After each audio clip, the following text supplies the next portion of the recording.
আসসালামু আলাইকুম, welcome to take world. আজকে আমরা কিবোর্ডের ফাংশন কি আছে যেগুলো F1 থেকে F12 পর্যন্ত এই ফাংশন কিগুলোর কাজ সম্পর্কে দেখব। আসলে এই ফাংশন কিগুলো আমাদের কি কি কাজে ব্যবহার করা হয়। তো চলুন শুরু করি। ফার্স্টে আসছে F1। দেখুন, F1 এর কাজটা যেটা F1 মূলত একটা হেল্প কি। এটা আমরা যখন মাইক্রোসফট ওয়ার্ড অথবা এক্সেলে কোনো কাজ করতে যাই, এই সময় আমার কোনো হেল্প প্রয়োজন হলে আমরা F1 কিটা ইউজ করতে পারি। তো আমি ফার্স্ট একটা ওয়ার্ড ডকুমেন্টে ঢুকি, তাহলে আমি এখান থেকে আপনাদেরকে দেখাতে পারবো। তো আমি এখন যদি F1 প্রেস করি, এখন F1 প্রেস করলে এখানে একটা আমার হেল্পের জন্য একটা উইন্ডো চলে আসবে। এখন আপনি কি ধরনের হেল্প চাচ্ছেন, এখানে আপনি কি কাজ করতে চাচ্ছেন, এখানে লিখলে আপনার ওই সম্পর্কে একটা ইনস্ট্রাকশন পাবেন, এখানে একটা ভিডিও পাবেন। সাপোজ আপনি এটাকে ফ্রন্ট সাইজ চেঞ্জ করতে যাচ্ছেন, আপনি এখানে লেখেন যে front size, FRONT, front size. Front size লিখে আমি যদি সার্চ করি, এখন দেখেন চেঞ্জ দ্য ফ্রন্ট সাইজ। কিভাবে আপনি ফ্রন্ট সাইজ চেঞ্জ করবেন, এখানে আপনাকে কিছু ডেসক্রিপশন দিছে। আমি যদি আরো কিছু বেশি দেখতে চাই, এই যে ভিডিও আছে এখানে, আপনি চাইলে এখানে ক্লিক করে ভিডিওটা দেখতে পারবেন। তার মানে F1 প্রেস করলে আপনি হেল্প, আপনার জন্য একটা হেল্প কি বের হবে। এরপরে আসছে F2। F2টা মূলত রিনেম করার কাজে ইউজ করা হয়। রিনেম, কেমন রিনেম দেখেন, যেমন আমি এটা যদি ক্লোজ করে দিই, আমার এইটার একটা নাম দেওয়া আছে ABC। তো আমরা এগুলো রিনেম করি কিভাবে, হয় এখানে আলতো করে দুইটা ক্লিক করলে একটা রিনেমের অপশন আসে, অথবা এখানে রাইট ক্লিক করে আমরা এখান থেকে রিনেমের অপশন পাই। তো এখানে জাস্ট আপনি ক্লিক করে F2 প্রেস করবেন আপনার ইয়া থেকে, দেখুন এখানে রিনেমের অপশন আসবে। আমি এটাকে হয়তো নাম দিয়ে দিলাম টক। তো F2 মূলত রিনেম রিনেমের জন্য ইউজ করা হয়। আচ্ছা, তাহলে F2 হলো। F3 তে কি কাজ করা হয় চলুন দেখি। F3 তে মূলত সার্চ সার্চের জন্য ইউজ করা যায়। আমি কোনো কিছু যদি সার্চ করতে চাই,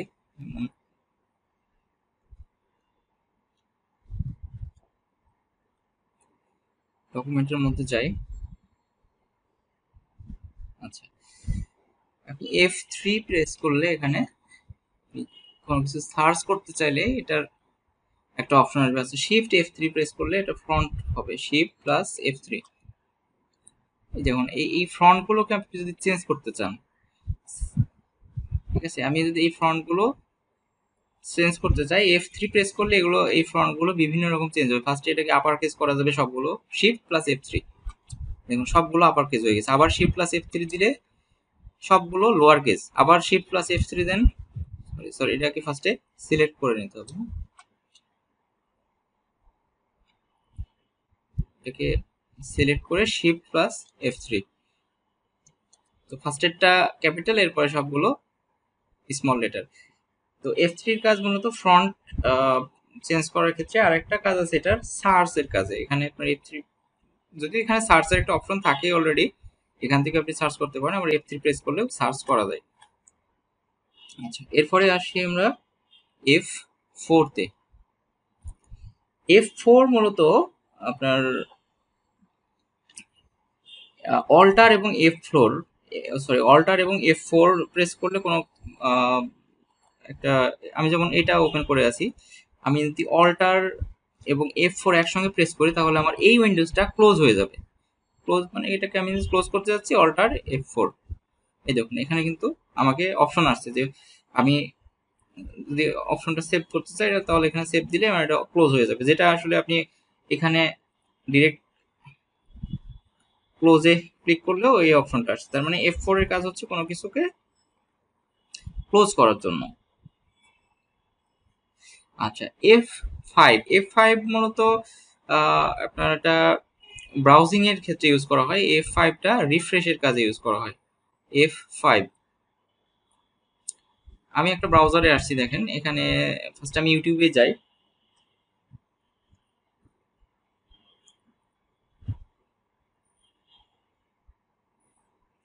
আমি এখন এই পেজটাকে রিফ্রেশ যদি করতে চাই, আমার রিফ্রেশের কিন্তু এই যে দেখুন দেখুন এখানে এটাতে ক্লিক করলে এটা রিফ্রেশ হয়, অথবা আপনি এখান থেকে আপনার ফাংশন কি থেকে F5 প্রেস করলেও এটা রিফ্রেশ হবে।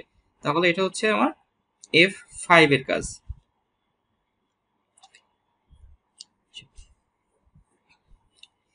F6 F6 এর কাজটাও ব্রাউজার রিলেটেড। যেমন আপনার এই ব্রাউজারে আছেন, আপনি এই যে উপরে যে অ্যাড্রেস বারে যে অ্যাড্রেসটা আছে, আপনি কখনো আমাদের কিন্তু এই অ্যাড্রেসটা বা এই লিঙ্কটা কপি করার প্রয়োজন হয়। আপনার কপি করে কি এখানে ক্লিক করলে এটা সিলেক্ট হয়, অনেক সময় এইভাবে সিলেক্ট করতে হয় ধরে। আপনি F6 প্রেস করলে এটা অটো সিলেক্ট হয়ে যাবে। দেখেন F6 প্রেস করলাম, এটা এই অ্যাড্রেসটা সিলেক্ট হলো। তো এটা ব্রাউজারের কোনো ব্রাউজারের একটা অ্যাড্রেসকে সিলেক্ট করার জন্য F6টা ইউজ করতে পারি।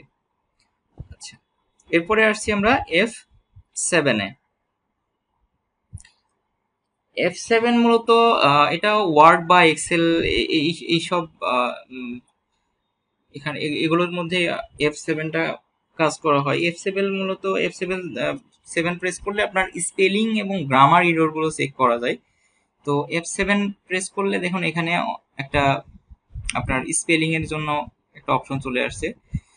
আপনার কোথাও যদি ভুল থাকে স্পেলিং, এগুলো ঠিক করে দেবো, বা গ্রামাটিক্যাল কোনো মিস্টেক থাকলে F7 এর মাধ্যমে আপনি এররটা পাবেন। যেমন আমার এখানে এই এররটা দেখাচ্ছে, কারণ কি বাংলাদেশ কান্ট্রির নামে ফার্স্টে অবশ্যই ক্যাপিটাল লেটার হওয়ার কথা, এই জন্য আমার এখানে কিন্তু ভুলটা দেখাচ্ছে।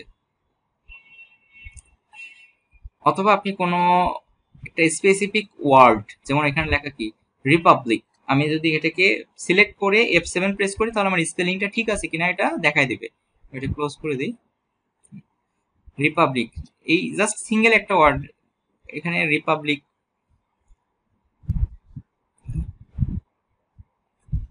আসছে না। আচ্ছা, পিপো অফিসিয়ালি, এটা দেখি F7।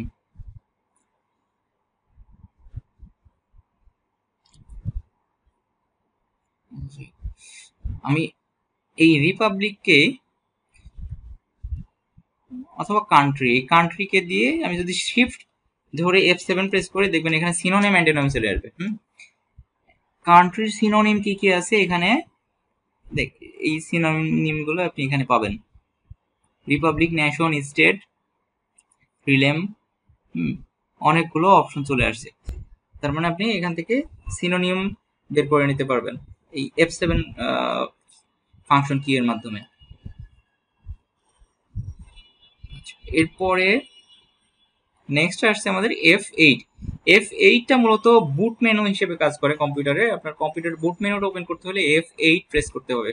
যেমন আমি এখানে F8টা প্রেস করলে দেখুন আমার একটা বুট মেনু আসবে।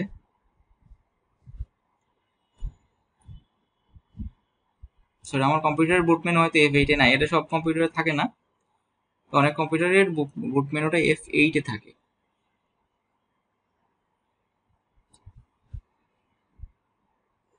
আর নেক্সট আছে F9।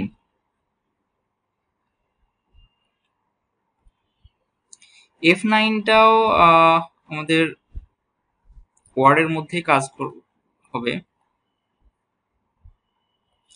ওয়ার্ডে যখন রিফ্রেশ করতে চান, এই ওয়ার্ড ফাইলটাকে আমি রিফ্রেশ করতে চাইলে F9 প্রেস করলে এই ফুল ওয়ার্ড ফাইলটা রিফ্রেশ হবে। F9 এর কাজ জাস্ট রিফ্রেশ করা।